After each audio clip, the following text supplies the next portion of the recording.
Hi எல்லாரும் எப்படி இருக்கீங்க? Welcome back to our channel. Indians கிட்ட ஒரு சிம்பிள் கொஸ்டின். இந்த 2025ல உங்க பணம் சேஃப் ஆக்கணும்னா நீங்க எதை நம்புவீங்க? பேங்கா, ஷேர் மார்க்கெட்டா, கிரிப்டோவா இல்ல கோல்டா? நானே சொல்றேன் கோல்டு தான். 100க்கு 99 பேர் கோல்டுன்னு தான் நினைச்சிருப்பீங்க. ஏன் சொல்றேன்னா, ஒரு மிடில் கிளாஸ் பீப்புளா இருந்தா எவ்வளவோ கமிட்மெண்ட்ஸை சாக்ரிஃபைஸ் பண்ணி ரிஸ்க் எடுத்து தான் சேவ் பண்ணியிருப்போம். அதனால இந்த சேவிங்ஸ்ல ரிஸ்க் எடுக்க மாட்டோம். அதனால கிரிப்டோக்குள்ள போக மாட்டோம். இந்த பேங்க் லாக்கரு கையில கேஷ் வச்சுக்கிறது இதெல்லாம் சேவிங்ஸா நினைக்கலாம். இதெல்லாம் ஷார்ட் டேர்ம்க்கு ஓகே. லாங் டேர்ம்க்கு பிளான் பண்ணா இன்ஃபிளேஷன் ஒன்று இருக்கு. இன்னைக்கு 25 ரூபான்னு விற்கிற பால் பாக்கெட் 5 வருஷத்துல 100 ரூபான்னு கூட விற்கலாம். அதனால இப்போ சேர்த்து வச்ச 100 ரூபாய் 25 ரூபாய்க்கு சமமாயிடும். அதனாலதான் எல்லாரோட பெஸ்ட் சாய்ஸும் கோல்டா இருக்கும்னு சொன்னேன். ஆனா இன்னைக்கு கோல்டோட விலை 10 கிராம் 1,40,000 ரூபாவை தாண்டிடுச்சு. 2024ல கோல்டோட விலை 65,000 ரூபாய் இருந்தப்போ எக்ஸ்பர்ட் சொன்னது என்ன தெரியுமா? இதுதான் பீக், இதுக்கப்புறம் வாங்காதீங்கன்னு சொன்னாங்க. ஆனா இப்போ 2025ல அது டபுள் ஆயிடுச்சு. குளோபல் மார்க்கெட்ல கோல்டோட பிரைஸ் பர் அவுன்ஸுக்கு $4,300 ஆயிடுச்சு. இன்னைக்கு இந்த வீடியோவில் கோல்டோட கற்கால ஹிஸ்டரியில இருந்து இப்போ வந்திருக்க கோல்டோட அப்டேட்ஸ் வரைக்கும் பார்க்க போறோம். வாங்க வீடியோக்குள்ள போலாம். ஏன் கோல்டு மாதிரி உலோகம், அயனு, அலுமினியம், காப்பர் எல்லாம், ஆனா கோல்டு மட்டும் என்ன வானத்துல இருந்தா வந்தது? அது மட்டும் ஏன் இவ்வளோ காஸ்ட்லியா இருக்கு அப்படின்னு விளையாட்டா கேட்கும் போது ஆமான்னு பதில் வருது. ஆமாங்க, தங்கம் பூமியிலேருந்து உருவானது இல்லையா. பில்லியன்ஸ் ஆஃப் இயர்ஸுக்கு முன்னாடி நியூட்ரான் ஸ்டார்ஸ் கொலைட் ஆகும் போது ஏற்பட்ட எக்ஸ்போஷன்ல தான் கோல்டு உருவாச்சான். அதனால அங்கிருந்து வந்தது தான் இப்போ வரைக்கும் கோல்டு. பூமியால் அதை உருவாக்கவும் முடியாது, பெருக்கவும் முடியாது. உலகத்துல இப்போ வரைக்கும் தோண்டி எடுத்த மொத்த தங்கத்தையும் ஒரு ஸ்கொயர் பாக்ஸ்ல அடைச்சா அது வெறும் 3 ஒலிம்பிக் ஸ்விம்மிங் பூல் சைஸ் தான் வரும். இந்த ஒரு தட்டுப்பாடு தான் கோல்டோட ஸ்ட்ராங்கான அஸ்திவாரம். சப்ளை கம்மியா இருக்கு, டிமாண்ட் அதிகமா இருக்கு. இந்த லாஜிக்கை தான் பிட்காயின் மாதிரியான கிரிப்டோ கரன்சி யூஸ் பண்ணி 10 வருஷத்துல ஒரு காயின் 1 கோடியை தொட்டுருச்சு. அதனால தான் கிரிப்டோ கரன்சியை டிஜிட்டல் கோல்டுன்னு சொல்றாங்க. கோல்டு மேல இருக்க நம்பிக்கை நம்ம ஜெனட்டிக்ஸ்லயே இருக்கு. அந்த காலத்துல எகிப்துல கோல்ட கால்டோட ஃபிளஷ்னு சொன்னாங்க. இந்தியன்ஸை பத்தி சொல்லணும்னா இந்தியாவை ரோமன் கோல்டன் பேர்டுன்னு சொன்னாங்க. ஏன்னா ரோம்ல இருக்க முக்காவாசி கோல்டை இந்தியன்ஸ் பெப்பரு, ஸ்பைசஸ், சில்க் வித்தே வாங்கிட்டாங்க. கடைசியில ரோமன்ஸ் கிட்ட கோல்டே இல்லாத மாதிரி ஆயிடுச்சு. 4000 வருஷத்துக்கு முன்னாடியே இண்டஸ் வேலி சிவிலைசேஷன்ல கோல்டன் பீட்ஸ் ஜுவல்லரி செய்ய ஆரம்பிச்சிட்டாங்க. அதனால கோல்டோட ஆசைன்றது நம்ம டிஎன்ஏல இருக்கு. கோல்டு மேல ஜெனட்டிக்கல் ட்ரஸ்டும் இருக்கு, சைக்காலஜிக்கல் டெஸ்டும் இருக்கு. இதுவே இரும்புனா துரு பிடிச்சிரும், சில்வர்னா தேஞ்சு போயிடும். ஆனா கோல்டு துரு பிடிக்காது, எவாப்ரேட் ஆகாது, கெமிக்கல் கூட ரியாக்ட் ஆகாது. எவ்வளோ வருஷம் ஆனாலும் அதே ஷைனோட அப்படியே இருக்கும். அந்த ஸ்டெபிலிட்டி தான் சைக்காலஜிக்கலா மக்களுக்கு ட்ரஸ்ட் உருவாக்குச்சு. அதனால நம்ம நம்பிக்கை தான் கோல்டோட வேல்யூ. என்னைக்கு வரைக்கும் கோல்டுக்கு வேல்யூ இருக்கும்னு நம்ம நம்புறோமோ அன்னைக்கு வரைக்கும் கோல்டுக்கு வேல்யூ இருக்கும். 2025ல RBI 900+ metric ton gold stock பண்ணிருக்கு. ஏன்னா உலகத்துக்கே டாலர் மேல இருக்க நம்பிக்கை கொஞ்சம் கொஞ்சமா குறைஞ்சிட்டு வருது.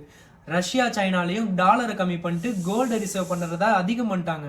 இந்தியாவும் லண்டன்ல இருக்க பேங்க் ஆஃப் இங்கிலாந்து வால்ட்ல இருந்த மொத்த தங்கத்தையும் மீண்டும் இந்தியாவுக்கே கொண்டு வந்துட்டாங்க. நம்மள சில பேர் கோல்டு ஆர்பிஐல வச்சிருக்கத வேற அர்த்தம் புரிஞ்சுக்கிறாங்க. அதாவது நம்மள்ட்ட இருக்க கோல்டு வேல்யூக்கு ஏத்த அளவுக்கு தான் பணத்தை அச்சடிக்க முடியும்னு. அது ஒரு காலத்துல ஃபாலோ பண்ணிட்டு இருந்தாங்க. கோல்டு ஸ்டாண்டர்ட் சிஸ்டம்னு சொல்லுவாங்க. ஆனா அது எப்பவோ மாறிடுச்சு. 1971ல ஃபியட் மணி வந்துருச்சு. ஃபியட் மணினா கவர்மெண்டோட ட்ரஸ்ட்ல தான் இந்த டிரான்சாக்ஷன் நடந்துகிட்டு இருக்கு. எந்த வித பிசிக்கல் காமோடிட்டியும் கிடையாது இதுக்கு பின்னாடி. அப்புறம் ஏன் நேஷன் கோல்டுல இன்ட்ரெஸ்ட் காட்டுதுன்னா, இப்போ ஒரு வாரோ பேண்டமிக்கோ நடக்குதுன்னா கரன்சி, ஸ்டாக்ஸ், கிரிப்டோ இதில் எல்லாத்துலேயும் ஃப்ளக்சுவேஷன்ஸ் அதிகமாக இருக்கும். ஆனால் கோல்டு ஸ்டேபிளாக இருக்கும். அதனால கோல்டை ஃபினான்ஷியல் ஷாக் அப்சர்வராக யூஸ் பண்ணாங்க. பல வருஷமாக இந்தியாவில் கோல்டுனா நம்ம மனசில் வருது ஜுவல்லரி மட்டும் தானே, கல்யாணம் இந்த மாதிரி ஃபங்க்ஷனுக்கு வாங்குற ஒரு பொருள். ஆனால் 2025ல ஒரு சைலண்ட் சேஞ்ச் நடந்திருக்கு. இந்தியன்ஸ் கோல்டை இப்போ ஆர்னமெண்ட்டாக இல்லை, இன்வெஸ்ட்மெண்ட்டாக பார்க்க ஆரம்பிச்சிட்டாங்க. யோசிச்சு பாருங்க, இந்த 2025 தேர்ட் குவார்ட்டரில், அதாவது 4 மாசத்துல $10 பில்லியன் ஒர்த் கோல்ட இன்வெஸ்ட்மெண்ட்டுக்காக மட்டும் வாங்கியிருக்காங்க. இந்தியா தான் சைனாக்கு அப்புறம் செகண்ட் லார்ஜஸ்ட் கோல்டு மார்க்கெட். ஆனா வேர்ல்டு கோல்டு கவுன்சில்ஸோட டேட்டா என்ன தெரியுமா? 2025ல இந்தியன்ஸ் பண்ண இன்வெஸ்ட்மெண்ட்னால 25% டிமாண்ட் இன்க்ரீஸ் ஆயிருக்கு. வேல்யூ வைஸ் பார்த்தா 67% இன்க்ரீஸ் ஆயிருக்கு. இதுல ட்விஸ்ட் என்னன்னா, ஜுவல்லரியோட டிமாண்ட் 31% டிராப் ஆயிருக்கு. மக்கள் இப்போ எக்ஸஸ் ஜுவல்லரி வாங்கல, ஆர்னமெண்ட்ஸுக்கு பதிலாக காயின்ஸு, பார்ஸு, இடிஎஃப்னு வாங்க ஆரம்பிச்சிட்டாங்க. அதுவும் கோல்டு இடிஎஃப்ல பயங்கரமான முதலீடு நடக்குது. இடிஎஃப்னா பிசிக்கல் கோல்டோட வேல்யூ, ஆனால் டிஜிட்டல் ஃபார்முலா. அதை நம்ம வாங்கலாம் விற்கலாம். லாக்கர் டென்ஷன் இல்லை, வேஸ்டேஜ் இல்லை, மேக்கிங் சார்ஜஸ் இல்லை. இது ஒரு ட்ரெடிஷ்னல் ப்ளஸ் மாடல் ஃபினான்ஸாக இருக்கனால நிறைய யங்ஸ்டர்ஸ் இதை பெஸ்ட் வேவாக பார்க்குறாங்க. ஸோ இப்போ வரைக்கும் இது வரைக்கும் நடந்தது பேசியாச்சு. இதுக்கப்புறம் அப்டேட் சொல்கிறேன்னு அப்படின்னு சொல்லியிருந்தேன்ல, அது என்னன்னா கவர்மெண்ட் பென்ஷன் ரெகுலேட்டர் PFRDI ரூல்ஸை சேஞ்ச் பண்ணியிருக்காங்க. இப்போ நேஷனல் பென்ஷன் சிஸ்டமில் gold and silver ETF allow பண்ணியிருக்காங்க. பர்சன்டேஜ் என்னமோ 1லேருந்து 5 வரைக்கும் கம்மியாக இருந்தாலும் கவர்மெண்ட் ETF ஒரு சிஸ்டம்குள்ளே கொண்டு வந்திருக்காங்க. ETF பென்ஷன் சிஸ்டமில் என்ட்ரி கொடுத்தது இன்ஸ்டிடியூஷனல் அப்ரூவல் மாதிரி.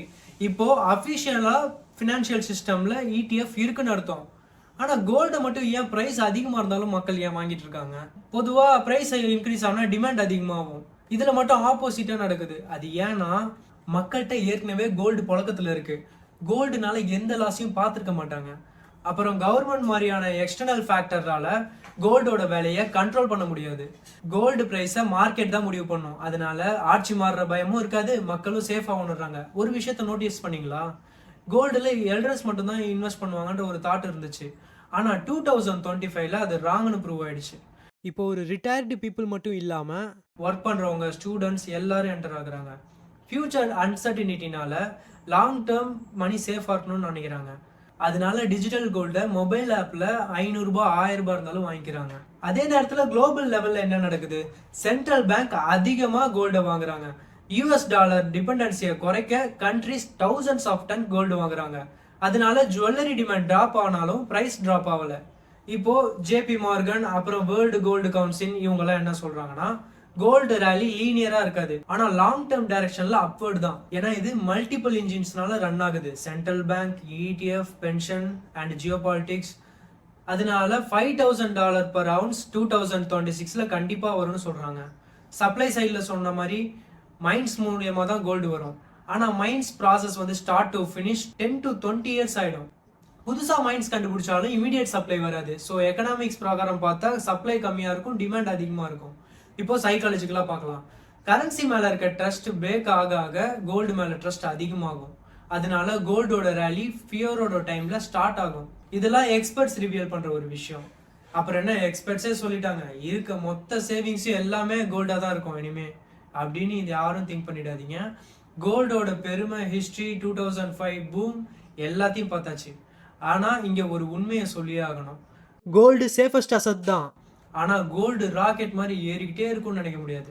அது கீழே இறங்கலனாலும் தேவையான டைம்ல ரெஸ்ட் எடுக்கும். 1990sல டெக் பூம் வரும்போது 10 வருஷம் சைட்வேஸ்ல இருந்தது. அதாவது ரிட்டர்னே இல்லாம பிளாட்டா இருந்தது. இப்படி எக்கனாமிக்ஸ் ரொம்ப ஸ்டேபிளா இருக்க டைம்ல ஸ்டாக்ஸ் கோல்ட அவுட் பெர்ஃபார்ம் பண்ணிடும். அந்த மாதிரி சுச்சுவேஷன்ல கோல்டு இன்கம் ஜென்ரேட் பண்ணாது. அதுதான் கோல்டு கிட்ட இருக்க பெரிய ப்ராப்ளமே. அப்போ நீங்க ஒரு வீடு வாங்கியிருந்தா ரெண்ட் வந்திருக்கும், ஸ்டாக் வாங்கியிருந்தா டிவிடெண்ட் வந்திருக்கும். ஆனா அந்த 10 வருஷம் நீங்க கோல்ட லாக்கர்ல வச்சிருந்தா எந்த இன்கமும் வந்திருக்காது. ஆனா எக்ஸ்பர்ட் என்னதான் சொல்றாங்க, கோல்ட வச்சிருங்கன்னு சொல்றாங்களா, வச்சிருக்க வேணாம்னு சொல்றாங்களா?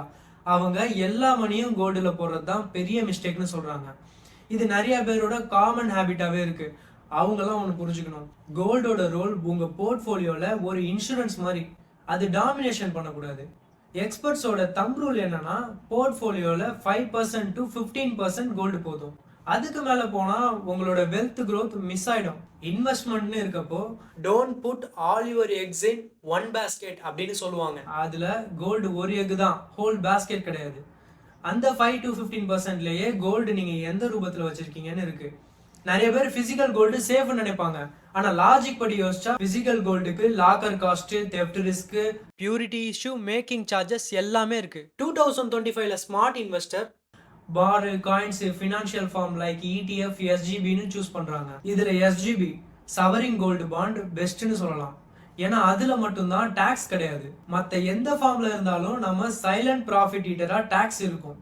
இதெல்லாம் தெரியாம இன்வெஸ்ட் பண்ணா ப்ராஃபிட் பேப்பர்ல இருக்கும், ஆனா கையில வரப்போ ரொம்ப கம்மியா இருக்கும். ஸோ கோல்டோட பிக்கஸ்ட் எனிமி மார்க்கெட் ரிஸ்க் இல்ல, உங்க எமோஷன் தான். Festival time, marriage pressure, social comparison இதெல்லாம் வச்சு கோல்டு வாங்கினா அது இன்வெஸ்ட்மெண்ட் இல்ல, நம்ம பேராசைக்கு பனிஷ்மெண்ட் ஆயிடும்.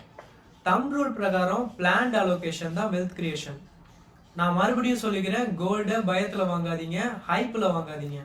கோல்டு ஒரு சைலண்ட் பாடி கார்டா நினைச்சு வாங்குங்க. கண்டிப்பா கிரைசிஸ் டைம்ல உதவும். ஆனால் போர்ட்ஃபோலியோவில் 5 to 15% மறந்துடாதீங்க. ஸோ இந்த வீடியோ பார்த்துட்டு அப்புறம் நீங்கள் என்ன இன்வெஸ்டராக இருப்பீங்க? ஜுவல்லரி இன்வெஸ்ட் பண்ணுவீங்களா, இல்லை ETF பிளான் பண்ணுவீங்களா, இல்லை கோல்டை அவாய்ட் பண்ணிடுவீங்களா? கமெண்ட்ல சொல்லுங்க. தேங்க்யூ ஃபார் வாட்சிங் திஸ் வீடியோ.